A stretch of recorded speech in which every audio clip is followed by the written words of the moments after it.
Hello and welcome to the Shane Phillips Show. All my life, I've been fascinated by those individuals who rise to greatness. While some of us go on to the apex of our professions, most of us struggle to find our stride. Why is that, you ask? Well, my humble opinion is because we are given false information about what it takes to be successful in business. Misled and misguided, you are almost doomed before you even begin. That sounds a bit harsh. I'm not sure we're fed a bed of lies, you say. Well, let's look at a few simple concepts and get to the bottom of this. If I ask you, who is the king of the jungle? You invariably say, the lion is the king of the jungle. But lions don't live in jungles, they live in the grassy plains of Africa. Tigers live in jungles. How could the lion be the king of a place it's never been to, nor can it survive in? The point is, if I can show you that society has been presenting you with false information for most of your life, do you not think it's plausible that some of the information you have about managing your career is also false? Over the next 30 minutes, we're going to challenge your ideas about what it takes to be successful. So join me as we unearth the secrets to success in the Middle East. Many people think if they want to be rich, if they want to be successful, they have to come from the right school or be from the right family or have the right amount of startup capital. But in fact, that's all a lie. 2/3 of the world's billionaires are self-made, and today we look at one of Dubai's greatest success stories, the story of Lenny Day and smashing cleaning services.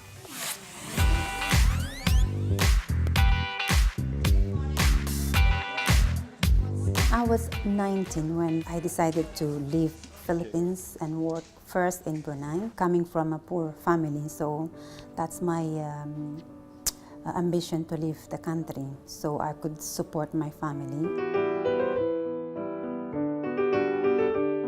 Starting out with very humble beginnings, Lenny left the safety of her home country and took an entry-level job in Abu Dhabi with the hope she could make a better life for herself. Initially, her pay was barely enough to sustain her. Despite the low wages and tough conditions, she managed to save money and even send something home to her family in the Philippines.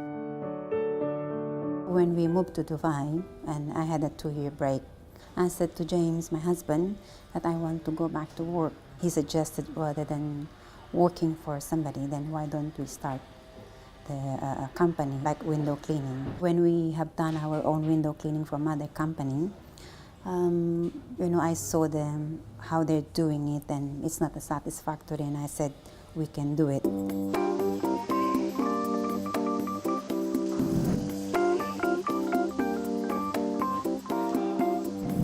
So you made the first flyers, and your kids, I believe, helped you cut them. Yes, and we started, as I've said, with the photocopier, and my children at the time, they're 5, I think, and 7 years old. So the 3 of us, the 2 of them, they start helping us by, as you said, they cut the photocopy in the evening. After that, we start knocking on the door, like James, that time, I'm just driving my son and place to place. James will go, let's say, in Jumeirah 1. And then me on Jumeirah 2, so we just giving flyers, especially when you're knocking on the door like the beauty salon, because there's some beauty. I'm afraid to, or shy to, to say I'm a window cleaning company. So, but fortunately, we got some good feedback. While HP, Apple, and Disney may have started in a garage, Lenny started her business simply walking door to door with her kids in hand to acquire her first few customers. Today, she's ranked as one of the top businesses in Dubai and is raking in the awards. You innovated in the prices. Basically, you were cleaning windows and then you moved to cleaning signboards. That's what make us also the company, or the smashing went up with the sales, which they do all the signboard on Sheikh Zayed Road and the sign hoarding, which is in Burj Khalifa. And we have that contract, open contract. So I have an open list that I drive on Sheikh Zayed Road, find out all the signboard and make a report and submit the program of scheduling.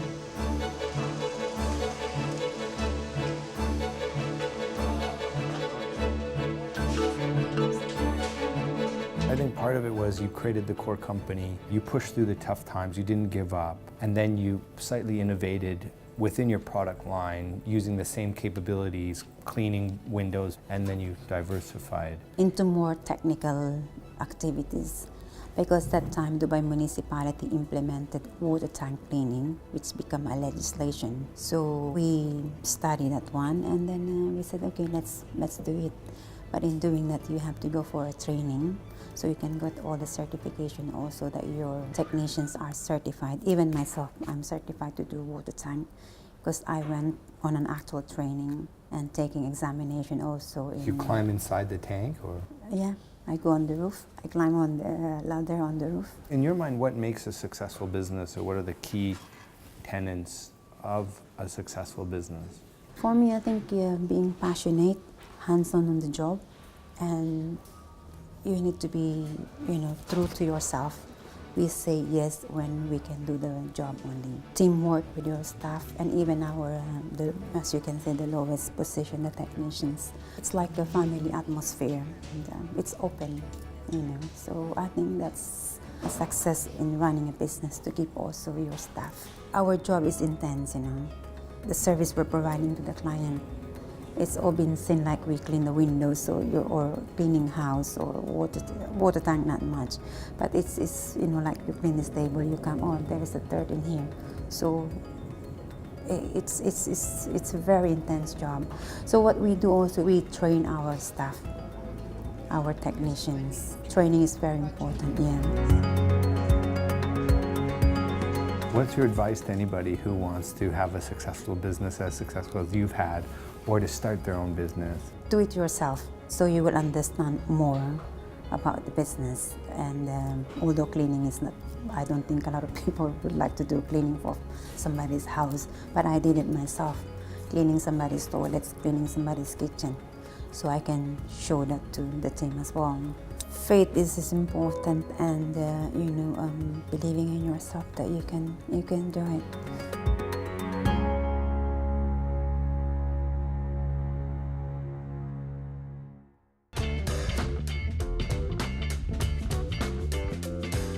Coming up, the story of a man who failed so badly, he was left bankrupt and homeless, sleeping on the floor with his young child and wife, only to rise up and build a billion-dollar business from scratch. This is the story of Yogesh Mehta, the founder of Petrochem, the largest chemical trader in the entire Middle East.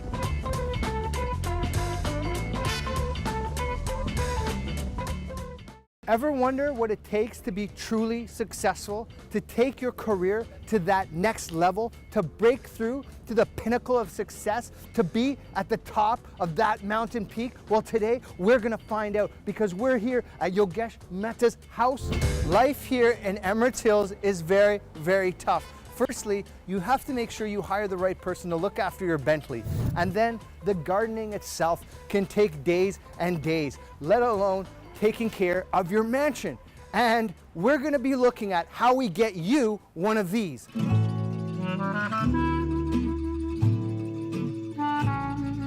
This house was a piece of land as we came in 2003, many, many years ago. And we had this piece of land, and we had a dream to make this a very, very comfortable, warm, and loving home for the family. This is truly a beautiful house, if you can even call it that. It's more of a mansion. But when you started, you didn't even have the house, you just had the floor. You mean that when I started my life, I started sleeping on the floor, and then got where I was? Is that what you mean? Yes, I mean, there was a point where you lost everything. You were married, you had a young child, you didn't even have enough money for a place. You were living on your friend's floor of his living room. Well, life did begin then in 1990, where I came to my friend's house, and as I always say that, he had a small home and a big heart, and he opened his home to us, and all he had to offer us was that floor. And my wife and I and our young son, Rohan, slept on the floor, and that's how we all began. You were so broke, you didn't even have enough money to cross the creek. You had to walk through the Shindiga Tunnel. I was running out of money and I was thinking, well, it's cheaper to walk rather than pay the 25 fils to the Abrites, it's called the boat. And I thought that, I'll save that money. And I thought that this walking would clear my head and I could think more and more about my career. And as I walked well, those were tough times, Shane. They were very difficult times, and every money I had helped to run my house. For me, it was do or die, make it or break it. My child was growing, my wife was getting frustrated, I was getting nowhere. So I thought that was a good time for me to give it my all and begin from scratch.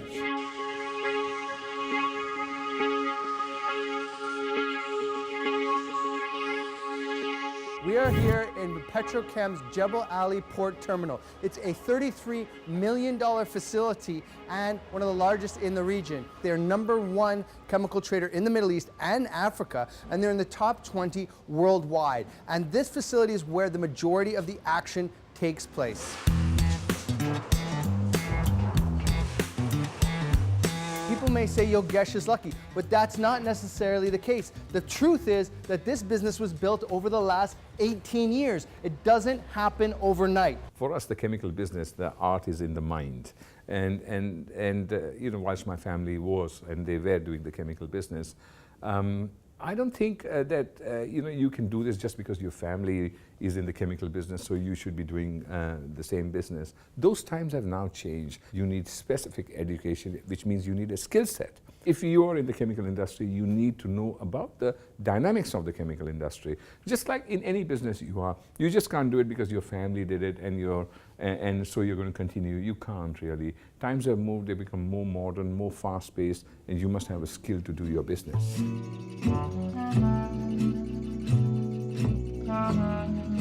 More and more people say be passionate about what you're doing. And I don't necessarily buy into that, because when you start the work and you're at the bottom, there's not a lot to be passionate because the work is tough. Is passion overrated? Absolutely overrated.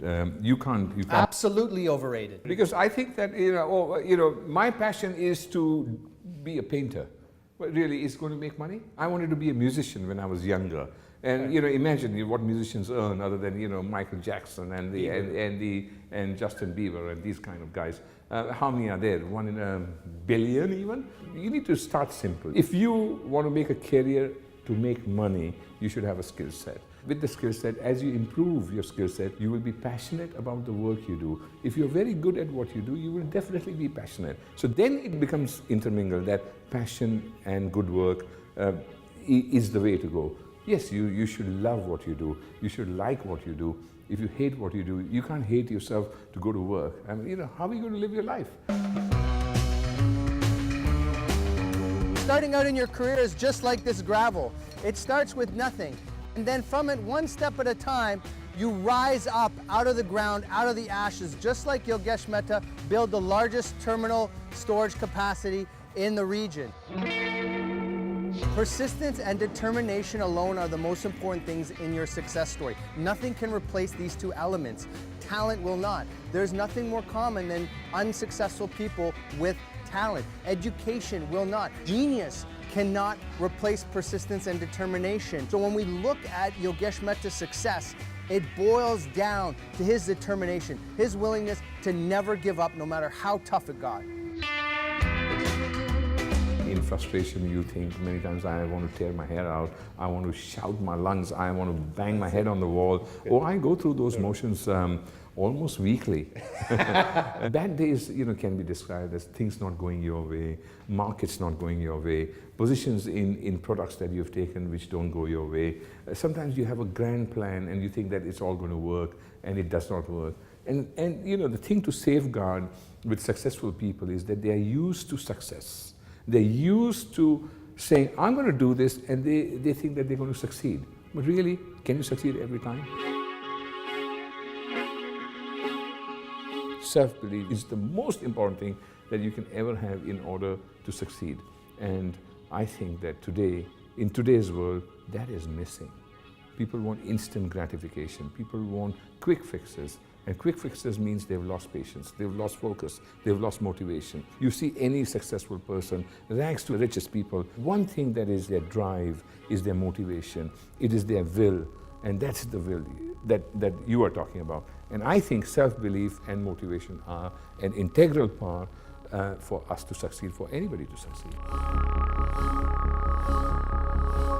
Yogesh came here with nothing more than the shirt on his back, and he built this up. But the question that I want to ask you is, how much change can you evoke in your own life in the next 5 or 10 years? The change could be metamorphic. The possibilities are endless, but it's up to you to get in the driver's seat and make it happen, just like Mr. Yogesh Mehta made it happen here.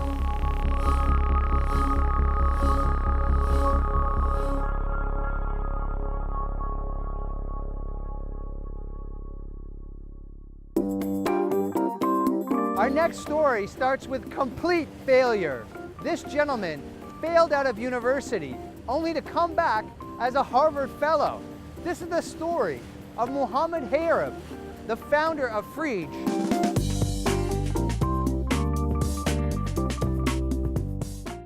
Welcome back. As you can see, persistence has its pleasures, as our first two guests started with little more than the shirts on their backs, and now they're leaders in their respective industries. To quote the infamous Winston Churchill, who said, "Failure is not fatal, victory is not final. It is the courage to carry on that counts." And those words cannot hold more water than here in Lam Terra Studio, home of Freege, the Arabic world's most popular 3D animation. While this creative cluster of a studio tantalizes the mind, it was not always like that. For the story of Freege starts with suffering and failure. This is the story of Mohammed Harib.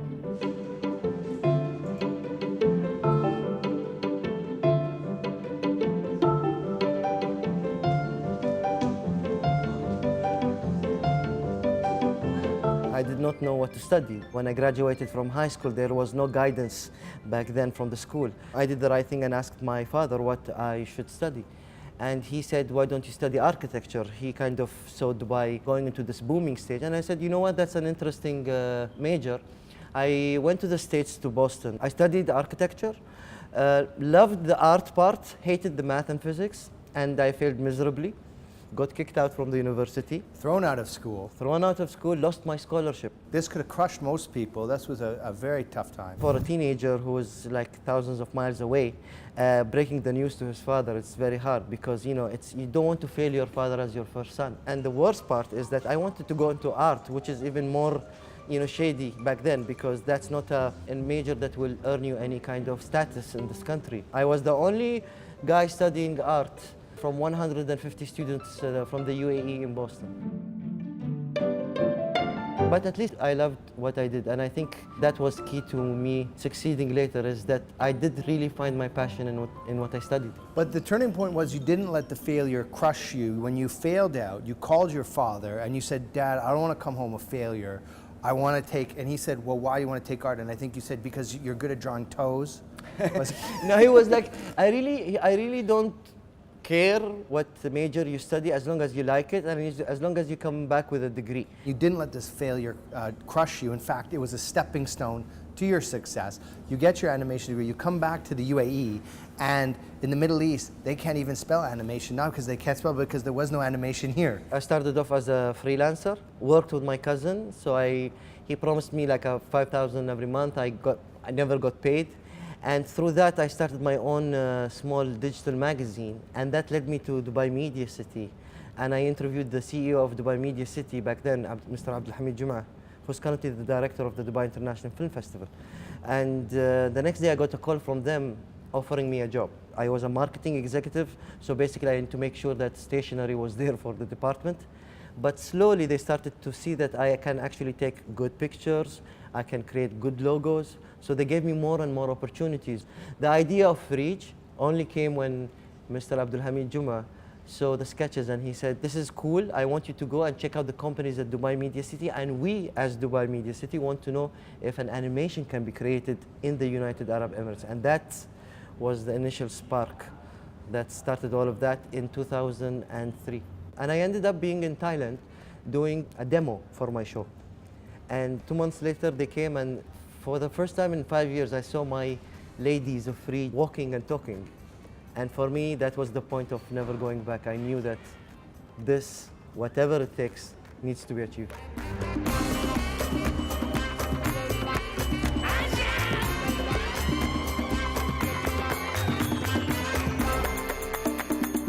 The budget for making the show was very high. It started off at $2 million, and I was instructed to go see the Sheikh Mohammed Establishment for Young Business Leaders, who had a cap of 1 million dirhams, let alone $2 million. So I had no hope going there, but Abdul Basit Al-Janahi, who was the CEO back then, told me, I love the idea, let's not kill it, but go back, Mohammed, and try to bring down the budget so we can at least try to manage it.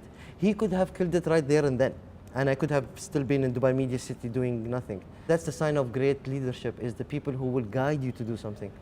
And 3 years down the line, from going a lot of back and forth, I was given the maximum budget that ever was released by SME, with a promise that I'll give it back in less than a year, which I did. It was 3 million dirhams, and I needed 4.2. So there is a deficit of 1.2 that I had to get from a sponsor somewhere. And I went to all the sponsors. I was a nobody who never directed anything before in his life.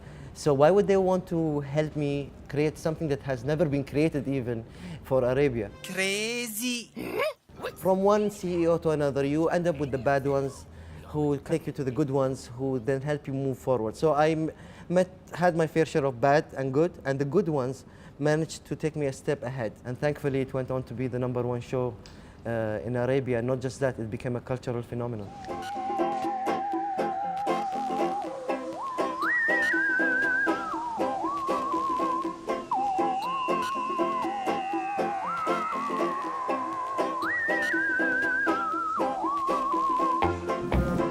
I have not seen anyone who's achieved greatness who does not know failure. Is failure one of the key ingredients of success? I think failure is the best ingredient of success, because up until a while, you keep delivering beautiful, successful shows, and you rest on your laurels thinking, I did it and I can't go wrong, they love me.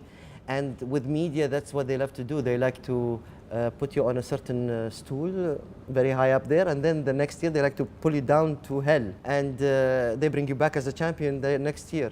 And it's just it's a game. You really need to taste defeat and learn from your battles and lick your wounds, kind of thing, because you come back more on your toes, and you come back from the start thinking you are failing. Because if you do that with all your projects, you then put an extra effort to make sure that there is nothing there that make people not like the product. And you learn to listen to yourself more than listening to people, because sometimes people can lead you to the wrong way. As an artist, I believe in the end that I have to stick to what I want to present, and that will kind of hopefully allow me to be successful. What would be your advice to anyone who wants to chase their dream? Chase your dream and be serious about it. You don't have to quit everything and go on this mission where you have to go beg. No, you can do both. Work in a job, try to do this on the side until it's ready for you to jump ship and basically start working on your own project. Don't be sad or fearful or disappointed that you might not do it. As we said, failure is part of the learning experience, as long as you have the courage, the belief in yourself to sell the idea to whomever it needs. They tell you about the 60-second elevator pitch. That's a true one. Be ready for that. Be ready to charm people as you go.